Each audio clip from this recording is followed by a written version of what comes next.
मेरा नाम है डैनी सिंह और आप देख रहे हैं Aligarh media news channel. Aligarh में घंटाघर स्थित अक्रूर जी महाराज पार्क में शुक्रवार 25 दिसंबर को भारत रत्न पंडित मदन मोहन मालवीय जी का जन्मोत्सव का कार्यक्रम हुआ। इस कार्यक्रम में मालवीय जी के पत्रकार स्वरूप व समाज सुधार विषय पर सेमिनार का आयोजन हुआ। इस कार्यक्रम में जिले की जानी मानी हस्तियां शामिल हुईं और उन्होंने इस कार्यक्रम का शुभारंभ मदन मोहन मालवीय जी की तस्वीर पर माल्यार्पण कर किया। प्रणाम करते हैं हमारे सभी मंत्रालय अतिथि। हालांकि कार्यक्रम की शुरुआत में लोगों की संख्या कम रही, परंतु जैसे जैसे कार्यक्रम आगे बढ़ा लोगों की संख्या भी बढ़ती नजर आई। माल्यार्पण के लिए मैं चाहूंगा कि हमारे आदरणीय महाराज माल्यार्पण पर स्वागत के लिए मैं चाहूंगा श्री सौरभ शर्मा जी। कार्यक्रम के आयोजकों ने माननीय मुख्य अतिथियों का माला पहनाकर स्वागत किया।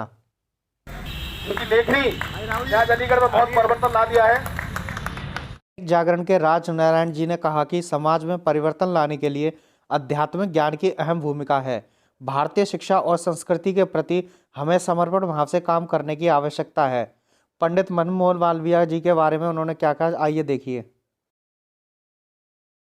1931 और 1936 में अलीगढ़ उनका आगमन हुआ था और ये धरती उनके आगमन से धन्य है।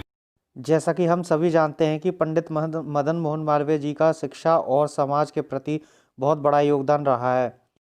तो उन्हीं से संबंधित एक किस्सा राज नारायण जी ने लोगों को सुनाया। हमारे परंपरा में, भारतीय संस्कृति में पगड़ी को खोलना और पगड़ी को उतारना बड़ा अपमान माना जाता है। बहुत विषम परिस्थिति में लोग अपनी पगड़ी उतार कर रख देते हैं, लेकिन पंडित मदन मोहन मालवीय जी इतने सहज और सरल थे, इतने सज्जन थे, सादगी पूर्ण उनका जीवन था। तुरंत उन्होंने पगड़ी को खोला और खोलने के बाद उसको मिटा दिया और बिना कुछ कहे उस छात्र से आगे बढ़ते जाने लगे। उस छात्र ने जब देखा कि पंडित मदन मोहन मालवीय जिन्होंने काशी हिंदू विश्वविद्यालय की स्थापना की, उसकी आंखों में आंसू आ गए और पैर पकड़ के पंडित जी के रोने लगा।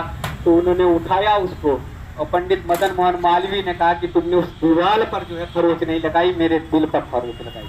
इस विश्वविद्यालय को बनाने के लिए मैंने इसकी स्थापना के लिए बहुत ज्यादा प्रयास किया। पंडित मदन मोहन मालवीय जी ने जो काम किया उसका मूल कारण था कि उनके पीछे आध्यात्मिक चेतना थी, आध्यात्मिक शक्ति थी, आध्यात्मिक ताकत थी। श्री राज नारायण जी ने आध्यात्मिकता को सर्वोच्च बताते हुए कई महान आध्यात्मिक विभूतियों के भी नाम लिए। इसके साथ ही पंडित मदन मोहन मालवीय जी की महामना की उपाधि पर भी चर्चा की गई। ये महामना शब्द हमारे मालवीय जी के बीच में जो जुड़ा वो प्रथम और अंतिम, ना तो आज तक कोई महामना हुआ और ना अभी तक पैदा हो। उनको भारत रत्न कहा गया और महामना एकमात्र ऐसा शब्द है जो गुरुदेव रविंद्रनाथ टैगोर ने सबसे पहले उनको संबोधित किया महामना के नाम से। इसके पहले और इसके बाद आज तक किसी को महामना की उपाधि आज तक नहीं मिली। तो हम सब लोगों का बड़ा सौभाग्य कि ऐसी विभूति के कार्यक्रम के लिए हम लोग यहाँ एकत्र हुए और उनके जीवन के दो ऐसे अनछुए पक्ष हैं जिनके बारे में मुझे नहीं लगता कि शायद किसी ने उन पर कभी ध्यान दिया हो, उन पर चर्चा की हो। इनका जो जन्म हुआ एक ब्राह्मण परिवार में हुआ, क्योंकि इनके पूर्वज मूलतः मालवा के निवासी थे, मालवा क्षेत्र के, इसलिए ये लोग से भागवत कथा सुनाते थे। और आपको आश्चर्य लगेगा कि देश में गांधी ने तो अस्पृश्यता के प्रति आंदोलन बहुत बाद में शुरू किया। अस्पृश्यता के लिए जो सबसे पहले जो शुरुआत करी वो पंडित मदन मोहन मालवीय जी ने करी। जिनको हम अछूत कहते हैं, जिनको अस्पृश्य कहते हैं, उनको मंदिरों में प्रवेश दिलाने के लिए जो सबसे पहली शुरुआत करी वो पंडित जी ने करी। उस परिवार से व्यक्तिगत रूप से जुड़ा हुआ हूँ। इनके जो नाती हैं जस्टिस गिरधर मालवीय, वो मेरे मित्र हैं और इस समय काशी हिंदू विश्वविद्यालय में भी 2 वर्ष पहले उनको डीसी बनाया गया है। उस परिवार में मेरा आना जाना है, तो बहुत सारी ऐसी बातें जिनको मैं व्यक्तिगत रूप से जानता हूँ। तो इनको घर से निकाल दिया इनके पिताजी ने और कोई सामान नहीं दिया, जैसे तैसे जीवन जिया, वो के बाद की बात है। आप समझिए इतना बड़ा संघर्ष किया और काशी हिंदू विश्वविद्यालय का जब उन्होंने संकल्प किया, भाई साहब ने राजनारायण जी ने चर्चा की थी कि अपनी आध्यात्मिक मेधा को जगाने के लिए उन्होंने 1 करोड़ गायत्री मंत्र का जाप करके उसका पुरस्करण किया, 1.25 करोड़ का पुरस्करण करके अपनी गायत्री की मेधा को जागृत किया और उसके बाद उन्होंने जब संकल्प ले लिया कि मुझे काशी हिंदू विश्वविद्यालय की स्थापना करनी है, तो काशी के जो महाराजा थे, महाराजा त्रिभुवन सिंह, उनका रोज का नियम था वो गंगा स्नान करने जाते थे। और गंगा स्नान करके जब डुबकी लगा के निकल के आते थे, तो उसके बाद जो भी व्यक्ति सबसे पहले उनको दिखाई पड़ता था, उनका रोज का संकल्प था वो उसको कुछ न कुछ दान करते थे। और एक दिन मालवीय जी ने, ये उनको मालूम था, मालवीय जी वहाँ घाट पर पहुँच गए और जैसे ही राजा साहब स्नान करके निकले, सामने मालवीय जी खड़े थे। मालवीय जी का बहुत सम्मान था। मालवीय जी को देख कर उन्होंने हाथ जोड़े, बोले महाराज कोई आशीर्वाद दीजिए। बोले ऐसे ही नहीं मिलेगा आशीर्वाद, आशीर्वाद इतना सस्ता नहीं। अच्छा, मैं देखता हूँ क्योंकि मैं अध्यात्म का व्यक्ति हूँ, लोग हमारे पास आते हैं, महाराज जी आशीर्वाद दीजिए। आशीर्वाद तो जेब में थोड़ी पड़ा रहता है। आशीर्वाद तो अपने सत्कर्मों से, अपने व्यवहार से प्राप्त किया जाता है। तो उन्होंने कहा कि महाराज आशीर्वाद दीजिए। बोले एक शर्त पे दूंगा। बोले क्या शर्त है? उन्होंने कहा कि मैंने ये संकल्प किया है कि मैं काशी हिंदू विश्वविद्यालय स्थापित करना चाहता हूँ। बोले मुझसे क्या अपेक्षा है? बोले मुझे भूमि चाहिए। उन्होंने कहा कि मैंने आपको 1700 एकड़ भूमि दान की। उसी समय गंगा में खड़े होकर उन्होंने संकल्प करके 1700 एकड़ भूमि दान की। दूसरा, बिहार की एक बहुत बड़ी रियासत है भागलपुर। भागलपुर बहुत बड़ी रियासत थी और वहाँ के जो महाराजा थे उनके पास जब गए, उन्होंने बहुत बड़ी मदद इनकी की। और इसका BHU का जो दूसरा कैंपस है, मिर्जापुर जिले में पड़ता है, वो पूरी भूमि महाराजा भागलपुर ने दान की। काशी हिंदू विश्वविद्यालय देश का पहला ऐसा विश्वविद्यालय था जिसमें भाषा के रूप में हिंदी को पहली बार किसी विद्यालय में पढ़ाया गया। उससे पहले भाषा के रूप में हिंदी को पढ़ाया नहीं जाता था, केवल दैनिक व्यवहार में, बोलचाल में थी। उसको एक सिस्टमाइज करके और उसको कोर्स में लाने का जो श्रेय है वो पंडित महामना मालवीय जी को जाता है। काशी हिंदू विश्वविद्यालय का ये सब दौरा चल रहा था, वो जगह जगह जा रहे थे। अब जैसे भैया ने एक ने चर्चा करी थी कि वो निजाम हैदराबाद के यहाँ गए और जब उसने पैसा नहीं दिया तो उसने कहा कि मेरी जूती ले जाओ। उन्होंने कहा जूती दे दे, और जूती ले आए और हैदराबाद के चार मीनार पे भाग्य लक्ष्मी मंदिर के सामने दूसरे दिन बैठ गए और उसकी बोली लगा दी। और लोगों से एक बात बोली ऐसे ही नहीं लगाई। बोले भैया देखो, निजाम के ऐसे दिन आ गए हैं कि उसकी जूतों तक की बोली लग रही है।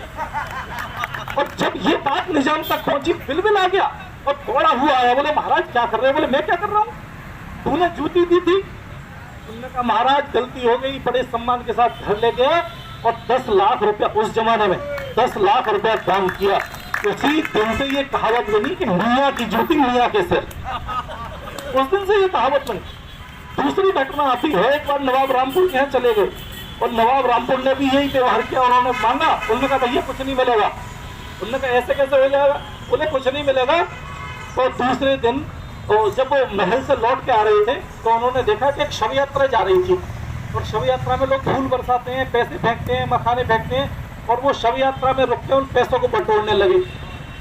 और जैसे ही लोगों ने ये दृश्य देखा, बोले महाराज क्या कर रहे हैं? बोले भैया खाली हाथ थोड़ी जाऊंगा, मैं तो ब्राह्मण हूँ, अगर आ गया तो लेके जाऊंगा। और जैसे ये समाचार नवाब को मिला, तुरंत उसको सम्मान के साथ आकर लेकर गया। अब इनके जीवन के 2 ऐसे पक्ष हैं जिन पर मैं जरूर चर्चा करना चाहूंगा। उनमें सबसे पहला काम है गंगा। महामना मालवीय जी ने, ये 1940 की बात है, अंग्रेजों ने हरिद्वार में गंगा जी पर डैम बनाना चाहा और जब ये समाचार उनको लगा, मालूम पड़ा, वो एकदम धरने पर बैठ गए, हरिद्वार पहुंच गए। उन्होंने कहा भाई ये तो हमारी माँ है गंगा, तुम इसके प्राण रोक दोगे, तुम इसकी जान ले लोगे, डैम नहीं बनेगा। बहुत लंबा अनशन चला और उन्होंने वही गंगा सभा की स्थापना की और पूरा देश इस अभियान के साथ खड़ा हो गया। और उसका परिणाम ये हुआ कि अंग्रेजों को अपना निर्णय वापस लेना पड़ा और उसमें ये तय हुआ कि आज के बाद कभी भी बिना हिंदू समाज की अनुमति के गंगा पर डैम नहीं बनाया जा सकता। और आज जो गंगा की अविरलता है, गंगा की जो पवित्रता है, वो केवल और केवल और केवल पंडित मदन मोहन मालवीय जी की देन है। और जो उनके साथ जो समझौता पत्र तैयार हुआ, गंगा महासभा के जो अध्यक्ष थे पिछले, वो हमारे मित्र हैं आशुतोष जी, उन्होंने मुझे वो दिखाया।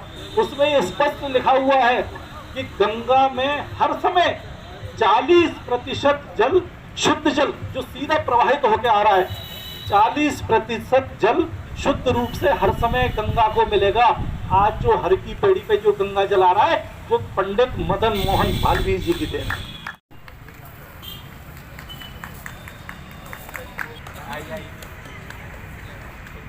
मेरे दोनों भाइयों के नाम जुड़े हैं, ये छोटा है बहुत आनंद हो गया।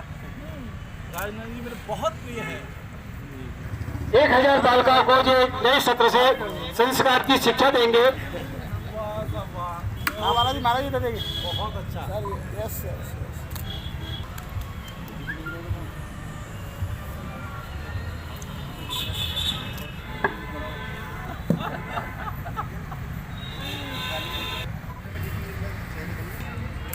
मुख्य अतिथि अखिल भारतीय ब्राह्मण महासभा के मंडल अध्यक्ष बड़े भाई धनंजय पंडित जी, राकेश शर्मा जी। इस कार्यक्रम की समाप्ति के साथ साथ अखिल भारतीय ब्राह्मण महासभा ने यह संकल्प लिया कि वह 1000 कन्याओं को संस्कार संबंधित ज्ञान देंगे। आज हमने यहाँ पंडित मदन मोहन मालवीय जी की जयंती मनाई है और इस कार्यक्रम के माध्यम से हमने ये प्रण किया है कि हम अपने जनपद में 1000 बालिकाओं को संस्कार का ज्ञान देंगे। मदन मोहन मालवीय जो हमारे देश के महामना अखाड़े उनकी जन्म शताब्दी तथा जन्म का उत्सव मनाया गया था और इसमें बड़े विद्वानों ने आकर के अपनी रूपरेखा रखी और सारे समाज का जो हिंदू समाज है उसको प्रेरित करने के लिए, उसको समझाने के लिए कि किसी भी व्यक्ति को एक समाज से नहीं बांटा जा सकता, ऐसा संदेश सब लोगों ने दिया है। और इसीलिए पंडित मदन मोहन मालवीय को हम सब ने मिल करके याद करके उनके बताए हुए मार्ग पर चलने का हमने निर्णय लिया। आध्यात्मिक की दृष्टि से जो है मथुरा फेमस है। अलीगढ़ में जो है क्या होना चाहिए, कितना मतलब जो है यहाँ? अलीगढ़ तो बहुत बड़ा केंद्र है अध्यात्म का, धर्म का, और अवसर ही बहुत प्राचीन समय से इतनी बड़ी बड़ी विभूतियाँ हैं जन्मी और एक इतना बड़ा नाम है जिसके कारण से हम लोग पूरे ब्रज में अपनी पहचान रखते हैं। स्वामी हरदास जी महाराज जिन्होंने ब्रज के जो प्राण हैं बांके बिहारी जी उनको प्रकट किया, उनकी जन्मभूमि है। और जैसे जैसे आज कलयुग बढ़ रहा है वैसे वैसे अध्यात्म भी बढ़ रहा है। लोग पढ़े लिखे होते जा रहे हैं, खूब पढ़ लिख रहे हैं, उसी अनुपात में धर्म भी उनके जीवन में आता जा रहा है।